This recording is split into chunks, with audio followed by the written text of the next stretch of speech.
ফয়জুল হক নামৰ যি এজন লোকে যিহেতু আত্মসন্ধানৰ চেষ্টা কৰিছিল তেওঁ যেতিয়া ঘৰটো চকুৰ সন্মুখতে যেতিয়া বুলডোজাৰ লগাই ভাঙিছিল জিলাপৰখনত তেতিয়া তেওঁ সেই দুখ সহ্য কৰিব নোৱাৰি তেওঁ চিপ জুৰিলৈ আত্মসন্ধানৰ চেষ্টা কৰিছিল যেতিয়া তাৰ ওচৰ পাজৰৰ লোকে তেওঁ দেখিছিল যে প্ৰত্যক্ষ কৰিছিল তেতিয়া চিঞৰ বাখৰ কৰিছিল আৰু জিলা প্ৰশাসনৰ লোক উপস্থিত হৈ তেওঁক এম্বুলেন্সৰে গোৱালপাৰা অসামৰিক চিকিৎসালয়লৈ লৈ যোৱা হৈছে আৰু আমি পোৱা খবৰ মতে বৰ্তমানলৈকে তেওঁ সুস্থ হৈ আছে আৰু যিহেতু পুৱাৰ পৰা যিহেতু 40খন এক্সকেভেটৰ ব্যৱহাৰ কৰি জিলা প্ৰশাসনৰ বন বিভাগে উচ্ছেদ অভিযান চলাই আছে পাইকান সংৰক্ষিত বনাঞ্চলত ভিডিঅ' জাৰ্নেলিষ্টে দেখুৱাইছে এয়া চাওক এফালৰ পৰা ভাঙি গৈছে এক্সকেভেটৰ ব্যৱহাৰ কৰি এনেদৰে RCC বাসগৃহসমূহ আৰু যি গোৱালপাৰা যি পাইকান সংৰক্ষিত বন অঞ্চলত 138 বিঘা যি ভূমি বেদখলৰ কবলত আছিল সেই 138 বিঘা ভূমি আজিৰ পৰা যিটো উচ্ছেদ অভিযান চলাইছে জিলা প্ৰশাসনে 1080টাকে পৰিয়ালে ইয়াত বসবাস কৰিছিল এই পৰিয়ালসমূহ এতিয়া ক'ত যাব কলৈ যাব সেই লৈ আলায়াথেনে হৈছে পৰিয়ালৰ যি উচ্ছেদিত পৰিয়ালসমূহৰ এতিয়া দুখৰ যন্ত্ৰণা হৈছে তেওঁলোকৰ চকুত এতিয়া চকুলো দেখা পাইছো আমি কথা পাতিবলৈ যত্ন কৰিম মই তোমাৰ কাষত আইছো তোমাৰ বাসগৃহ আছিল নেকি এইটো আমাৰ কাষত তোমাৰ আছিল আমাৰ দেউতাকৰ আছিল কোৰ তোমালোকে আছিলা আমি আগতে আছিলো একচুয়ালি মোৰ এইটো ঘৰটো মোৰ জন্মৰ আগৰ মোৰ অলৰেডি 37-38 ইয়াৰ্স হৈ গ'ল কিন্তু আমাৰ এই ঘৰটোৰ বয়স হৈছে এৰাউণ্ড 45 to 50 ইয়াৰ্স আৰু মোৰ দেউতাকৰ জন্ম জাগা আছিল বাগবৰ সমষ্টিৰ ময়নবুৰী নামৰ ঠাইখিনিত আছিল বেকি নদীৰ গৰাখহনীয়াৰ কবলত পৰি ইমান বছৰ আগত আহি ইয়াতে খাসমাচিত আছিল আৰু তুমি নিশ্চয় শুনিছা যে অলপ আগতে ফয়জুল হক নামৰ এজন লোকে আত্মহননৰ চেষ্টা কৰিছে কি কাৰণ কৰিছিল তেখেতে হয়তো উচ্ছেদৰ যেটো দুখ সহ্য কৰিব নোৱাৰাৰ কাৰণে চিপ লৈ আত্মহনন কৰিব বিচাৰিছিল ততাকৈ গাঁৱৰ মানুহ দেখি গলে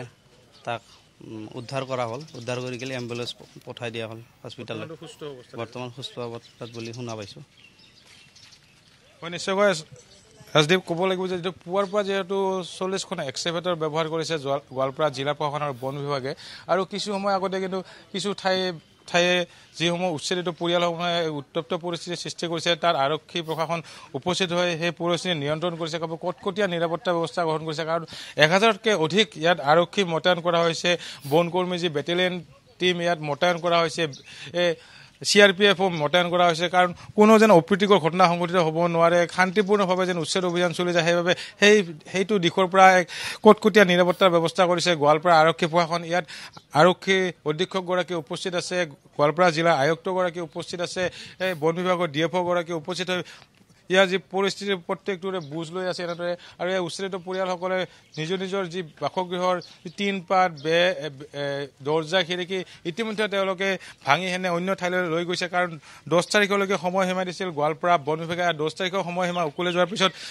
কালি যেটো উচ্ছেদ অভিযান চলোৱা কথা আছিল যদিও শুক্ৰবাৰ থকাৰ বাবে মুখ্যমন্ত্ৰীয়ে এক নিৰ্দেশ দিছিল যে শুক্ৰবাৰ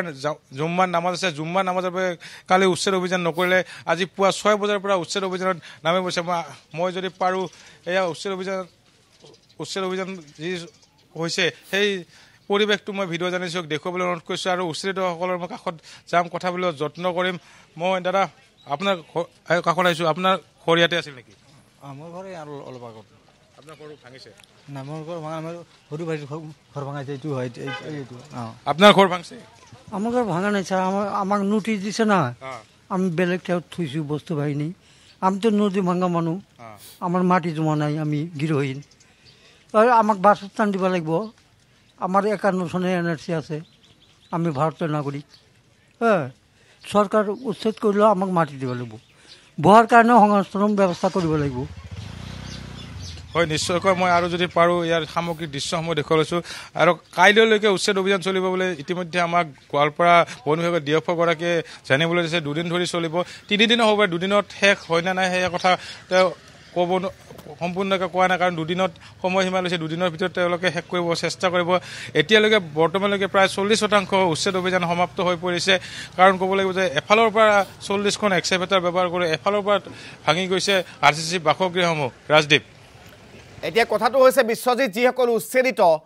তেওঁলোক কলৈ যাব তেওঁলোক ক'ত থাকিব তেওঁলোকৰ বাবে কি বিকল্প ব্যৱস্থা কৰা হৈছে এই কথা বতৰাবোৰো কিন্তু পাতিবলগীয়া আছে গতিকে সেই সন্দৰ্ভত আপুনি কি তথ্য জনাব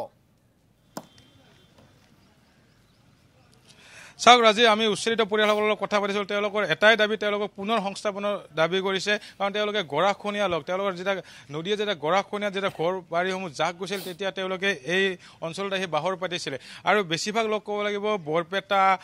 বাঘবৰৰ, ধুবুৰীৰ, জলেশ্বৰ আদি অঞ্চলত যিসমূহ চৰ অঞ্চলত বসবাস কৰিছিল, সেইসকল লোকৰ যেতিয়া গৰাখহনীয়াৰ ঘৰ বাৰী জাক যোৱাৰ পিছত এই অঞ্চলত আহি তেওঁলোকে দীৰ্ঘদিনৰ পৰা বাস কৰিছিল। চৰকাৰে তেওঁলোকক উচ্ছেদ কৰিছে, তেওঁলোকে মানি লৈছে। কিন্তু উচ্ছেদ কৰাৰ পিছত তেওঁলোকে এটাই দাবী কৰিছে, ইয়াত আমাক পুনৰ সংস্থাপন দিব লাগে। আৰু এটা কথা উল্লেখ কৰিব লাগিব ৰাজীৱ, আমি খবৰ পোৱা মতে ইয়াত 6জনীয়া এটা AIDFৰ বিধায়কৰ সজাতি দল এটা উপস্থিত কিছু সময় পিছত আহি উপস্থিত হ'ব। কিন্তু সেই সজাতি দলটোক কিন্তু আৰক্ষী প্ৰশাসনে এই উচ্ছেদস্থলীত প্ৰৱেশ কৰিব নিদিয়ে। কাৰণ উচ্ছেদস্থলীত অহালৈকে 3খনকৈ যি বেৰিকেড লগাইছে আৰক্ষী প্ৰশাসনে, সেই বেৰিকেড ভাঙিহে এই উচ্ছেদস্থলীত তেওঁলোকে প্ৰৱেশ কৰিব পাৰিব। প্ৰথমখন যি বেৰিকেড আছে, বেৰিকেডতে তেওঁলোকক বাধা প্ৰদান কৰিব বুলি আমি জানিব পাৰিছোঁ। ৰাজদীপ, ধন্যবাদ জ্ঞাপন কৰিছোঁ আপোনাক এই মুহূৰ্তত আমাক সবিশেষ জনোৱাৰ বাবে বিশ্বজিৎ দাস।